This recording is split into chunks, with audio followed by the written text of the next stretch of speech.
MDL यानी Mazagon dock shipyard limited.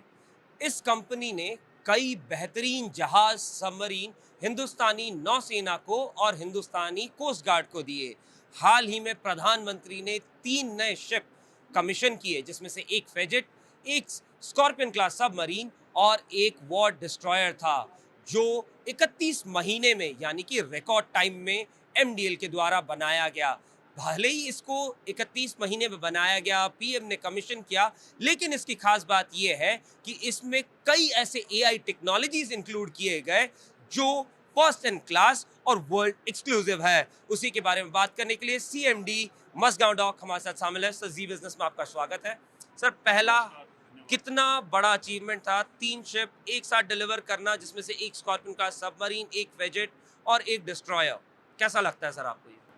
देखिए, जहाँ तक अचीवमेंट का सवाल है, मुझे लगता है जैसे महाकुंभ लाइफ टाइम में एक बार होता है, तो ये अचीवमेंट भी लाइफ टाइम में एक ही बार है। ऑल्दो मैं ये चीज़ क्लैरिफाई करना चाहूँगा कि ऐसा कोई प्लान करके नहीं किया था कि सारे प्लेटफॉर्म्स हम एक साथ कमीशन करना चाहते हैं। सबकी शेड्यूल डेट्स जो हैं वो डिफरेंट डेट्स थी और उसी हिसाब से चल भी रहा था। बट ये एक संयोग है, एक अच्छा संयोग है, जिसमें तीनों प्लेटफॉर्म पास पास में डिलीवर हुए एंड माननीय प्रधानमंत्री जी के कंसेंट से तीनों की कमीशनिंग एक साथ हुई। तो इस चीज़ के लिए MDL के सभी कर्मचारियों को बहुत गर्व है और तीनों ही प्लेटफॉर्म अलग अलग टाइप के हैं। तीनों ही अग्रणी प्लेटफॉर्म हैं किसी भी नेशन के लिए। वॉरशिप या कॉम्बैट प्लेटफॉर्म्स के अगर हिसाब से अगर देखें, एक डिस्ट्रॉयर, एक फ्रिगेट और एक सबमरीन, मतलब जल के ऊपर भी और जल के नीचे भी। तो ये एक बहुत बड़ा अचीवमेंट है, जिसके लिए MDL में सभी लोग गौरवान्वित हैं। सर, अगर बात की जाए, MDL को कंटिन्यूस ऑर्डर्स मिल रहे हैं। प्रोजेक्ट 75 आपने कंप्लीट कर लिया, प्रोजेक्ट 75 के आप बिडिंग प्रोसेस में है। हमने इसमें खबर भी चलाई कि प्रोजेक्ट 75 आई MDL को मिल रहा है। उसके साथ साथ अब प्रोजेक्ट 76 की बात शुरू हो चुकी है, जो कि अगेन 6 सबमरीन का एक और एक्सपेक्टेड ऑर्डर आपके पास आ सकता है।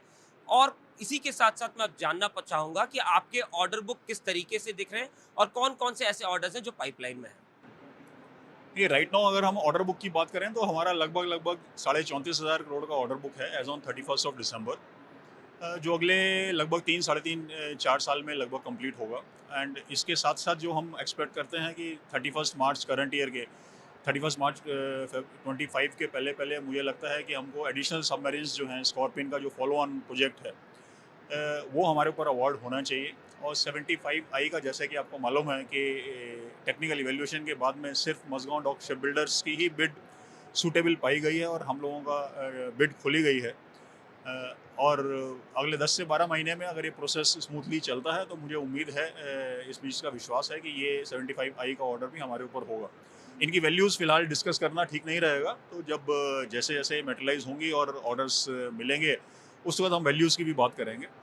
इसके अलावा जो डिस्कशन में है, जो किसी स्टेज पर है नेवी के साथ में, उसमें 17 ब्रावो जो कि फॉलो ऑन है 17 अल्फ़ा का फ्रिगेट्स, उसमें भी उम्मीद करते हैं कि इसी हिसाब से अगर 7 फ्रिगेट्स की बात चलती है 17 ब्रावो में, तो 4 Mazagon dock ship builders expect करता है कि मिलनी चाहिए।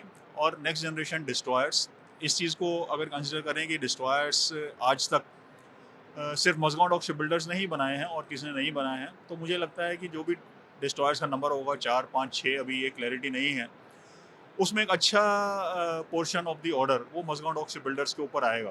तो ये कुछ बड़े ऑर्डर्स हैं जिनके बारे में हमको काफ़ी कॉन्फिडेंस है कि टाइम के साथ साथ ये ऑर्डर्स धीरे धीरे मेटलाइज होंगे। एडिशनल स्कॉर्पियन सबमरीन्स और 75 की टाइमलाइंस ज़्यादा डेफिनेट हैं जो आज की डेट में नज़र आती हैं। 17 ब्रावो की और नेक्स्ट जनरेशन डिस्ट्रॉयर्स की बात करें, तो इसमें थोड़ा डिले है, थोड़ा टाइम लगेगा, बट एक क्लैरिटी इमर्ज होगी। अपार्ट फ्रॉम दिस, हमारा एक्सपोर्ट्स में भी काम चल रहा है। एक्सपोर्ट में हम डेनमार्क के क्लाइंट के लिए मल्टीपर्पज़ वेसल एग्जीक्यूट कर रहे हैं और मुझे उम्मीद है कि इस एग्जीक्यूशन के साथ में this would be a globally a showcase kind of a thing कि once we complete this execution in a timely manner, तो मुझे लगता है कि ये एक क्षेत्र है जिसमें एक्सपोर्ट्स में हमको अच्छे ऑर्डर्स मिल सकते हैं। और इसके अलावा हमारा ऑफशोर वर्टिकल, जो कि हमने करीब करीब 20 साल से छोड़ दिया था, उसको हमने दिसंबर 23 से फिर से पकड़ा है और इसमें हमको ONGC से 3 बड़े ऑर्डर्स मिले हैं, लगभग 7 साढ़े 7 हज़ार करोड़ के वैल्यू है और ये ऑर्डर्स भी टाइम के साथ में एग्जीक्यूट हो रहे हैं। तो एक ये ऑफशोर वर्टिकल भी है जो एक सेपरेटली हम लोग नर्चर कर रहे हैं और ये भी एक रेवेन्यू स्ट्रीम सेपरेट रहेगा। सर अगर बात की जाए एक्सपोर्ट, आपने हमें बता दिया जिस तरीके से एमडीएल ने एक कमेटी गठन की थी फॉरेन एक्सपोर्ट्स को लेके, और उसी के साथ साथ उसी वक्त अगर बात करें जिस तरीके से आपने दूसरी कंपनीज के साथ मिल करके, स्पेसिफिकली इंडियन ऑयल कंपनीज के साथ, रिफाइनरीज के साथ आपने कई डील्स अपने साझा किया है, और उसके साथ एक थर्ड क्लाइंट था जो आप फॉरेन वेसल्स को यहाँ पे सिर्फ रिपेयर कर रहे थे या उनको मेंटेन कर रहे थे। वो किस तरीके से आपका बिजनेस चल रहा है और उससे कितना रेवेन्यू आप लोग जनरेट कर पा रहे हैं? जहाँ तक रिपेयर एंड रिफिट्स का सवाल है, इसमें अभी तक हम लोग जो शिप्स हैंडल कर रहे हैं वो छोटी शिप्स हैं, पर एमडीएल का टारगेट है कि हमने लगभग हमारा जो प्लान है उसमें 4 से 5 हज़ार crore over next 4 to 5 years हमको खर्चा करना है। एक हमने रिसेंटली पिछले साल 15 एकड़ लैंड एक्वायर किया है मुंबई पोर्ट ट्रस्ट से, जो हमारी एग्जिस्टिंग लोकेशन है इसी के एडजेसेंट है, तो उसमें यार्ड का एक्सपेंशन का प्लान है। और नावा यार्ड में हमारे पास में करीब 40 एकड़ ज़मीन है जिसका डेवलपमेंट ऑलरेडी चल रहा है।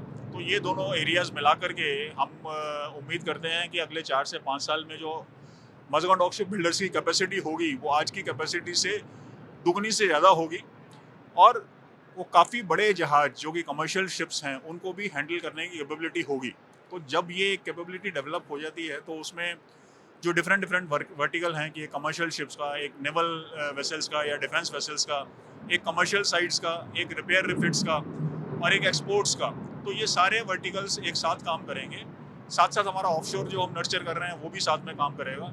तो मुझे लगता है कि आगे बढ़ते हुए मज़गांव डॉक शिप बिल्डर्स का फ्यूचर काफ़ी सुनहरा और काफ़ी ब्राइट है। सर आखिरी सवाल आपसे मैं यही पूछना चाहूँगा, आपका एक्सपोर्ट का टारगेट 2025-26 के लिए क्या है? क्योंकि हमारे देश में हमने देखा आदरणीय रक्षा मंत्री ने एक टारगेट फिक्स किया है कि 2029 तक हमको 50,000 करोड़ का एक्सपोर्ट करना है। व्हाट्स एमडीएल का निजी टारगेट क्या है इस बार? एमडीएल का अभी, क्योंकि हमारे जो ऑर्डर्स रहते हैं वो ऑर्डर के बाद में एग्जीक्यूशन में सब्सटेंशियल टाइम लगता है, तो अभी एक छोटा टारगेट है हमारा 25-26 में हम 350 से 400 करोड़ एक्सपोर्ट्स का उम्मीद कर रहे हैं, पर ये टारगेट काफ़ी बढ़ सकता है आगे आने वाले सालों में। जी बिजनेस से बात करने के लिए बहुत बहुत शुक्रिया, धन्यवाद सर। धन्यवाद।